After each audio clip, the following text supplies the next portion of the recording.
Weekend PM Live on SAFM. 2012 has been a critical year for action on nutrition. In May, the World Health Assembly adopted a resolution on maternal, infant and young child nutrition, including a target to reduce the number of stunted children by 40% by 2025. U.S. President Barack Obama, together with the G8 African leaders and the private sector, launched the New Alliance for Food Security and Nutrition. This initiative sets out measures that could reduce the number of stunted children by 25 million before the next Olympic Games in Rio de Janeiro, thus setting 2016 as a key milestone for reaching the ambitious World Health Assembly 2025 target. Now, to elaborate further on the matter, we're joined on the line by Debbie Fanaby, CEO of Save the Children. Debbie, welcome. Good evening and welcome to Weekend PM Live. Thank you, Susanna. How are you? I'm well, thank you very much. Thanks for asking me. I hope you are good as well. Fabulous, thank you. How critical then is the issue of maternal, infant and young child nutrition?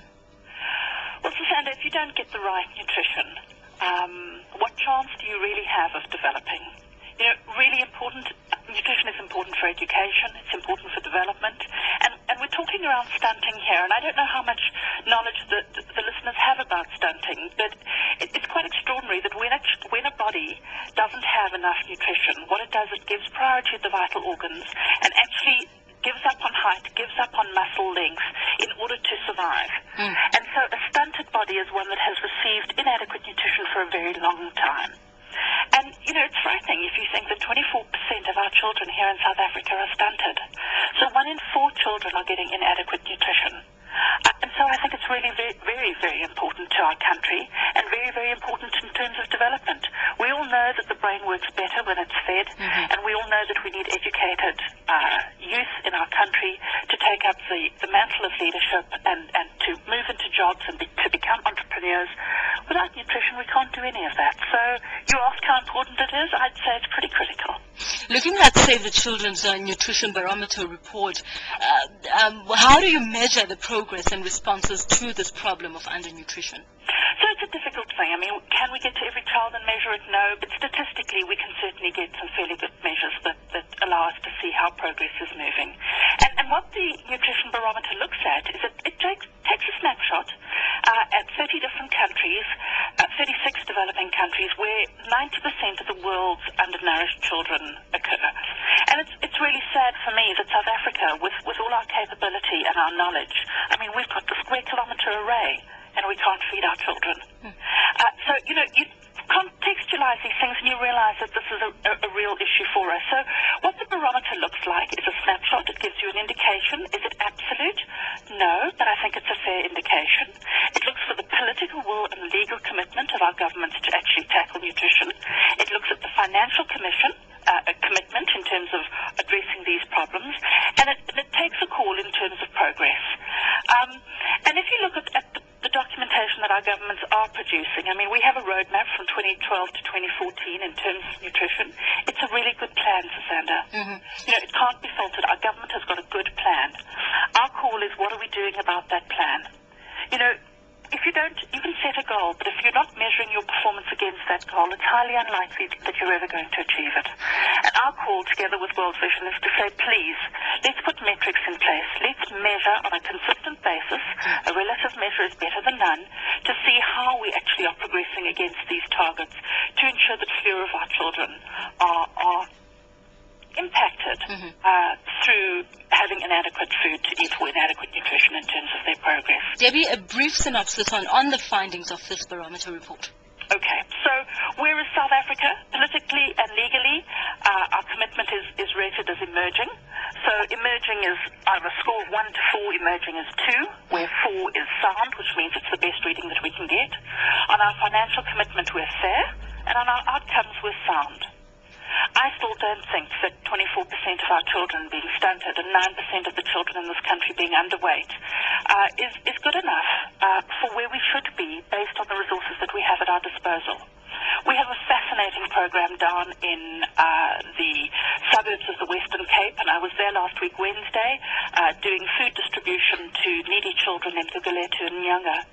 And we work very closely with the Department of Social Development, and the children who are vulnerable are identified by the clinics, by the sisters, and it's the Department of Social Development that asks us to get involved. They're asking the NGOs NGOs to get involved because they don't have the wherewithal to actually provide these food parcels. And every 2 weeks we go to these clinics, and once the child has seen the sister and been weighed, the mother and child then wait for us to come and actually deliver a food parcel of 1.5 kilograms of milli-meal, a kilogram of powdered milk or milk powder, and where the child is HIV positive, they also get 1 kilogram of Morvite every 2 weeks for every child that is actually below the target on the road to growth card that every child has in terms of monitoring its progress. On a global scale, I've just indicated that in May, the World Health Assembly adopted resolutions on maternal, infant, and young child nutrition, including a target to reduce the number of stranded children by 40% by 2025. Would you say these are realistic or feasible goals? I think they are feasible. Susanna, and I'll tell you why I think they're feasible, in that if you look at the resources that are available to this planet, there is no way that we shouldn't be able to feed everyone that is on it. There is enough fallow land, there is enough seed, and there is enough resources to actually ensure that there is sufficient food. This is part of an extension of the Millennium Development Goals that were established around the year 2000, which called for a 2/3 reduction in under 5 mortality rates by 2015. When we look at the progress against those goals from 2005, we see that progress has been made in a number of aspects, but the area which has been weakest in terms of moving forward, or the area that has been slowest in showing development, is actually the area of nutrition. And this is why you've seen a enhanced focus on nutrition and addressing these issues across the globe. Another issue is the weakness of surveillance systems, which limit the possibility to monitor progress towards this achievement of these targets. How can we ensure that there's an adequate refinement of data collection methodologies? I think you'll find that many of the NGOs and the government agencies themselves are in some of the areas where our most vulnerable children live. The clinic system, where we get it to work, is working really well. You want to meet some really interesting people, some really devoted individuals. Go and meet some of the local community sisters who move through the community on a daily basis, identifying these issues and identifying vulnerable children and families. I mean, we focus on children, but there are others that are focusing on the greater family issue. And so I do think we have a mechanism to monitor. But we need to set ourselves goals, and we need to report on them regularly. Only by having metrics in place, reporting on those metrics on a regular basis, and actually being committed to those targets, will we see a reduction in this. And we really need to think about where the money flows to. The Department of Social Development very seldom spends its full budget, not because it's not trying to, but because of various constraints that are in the way. And I think if we work together as a team, the NGOs together with government, I do believe we can make a huge difference in this regard. Any recommendations coming out of this report, and what will happen to those suggestions?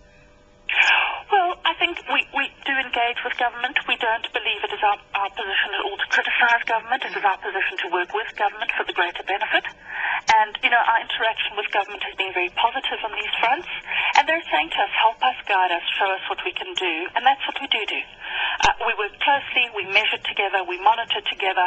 And I just think if we can get an awareness into the greater consciousness, Sandra, then we can achieve these outcomes, because it is going to rely on communities, on people around us, identifying and helping where they possibly can in order to address this problem. Debbie Fanaby, CEO of Save the Children. Weekend PM Live on SAFM. 2012 has been a critical year.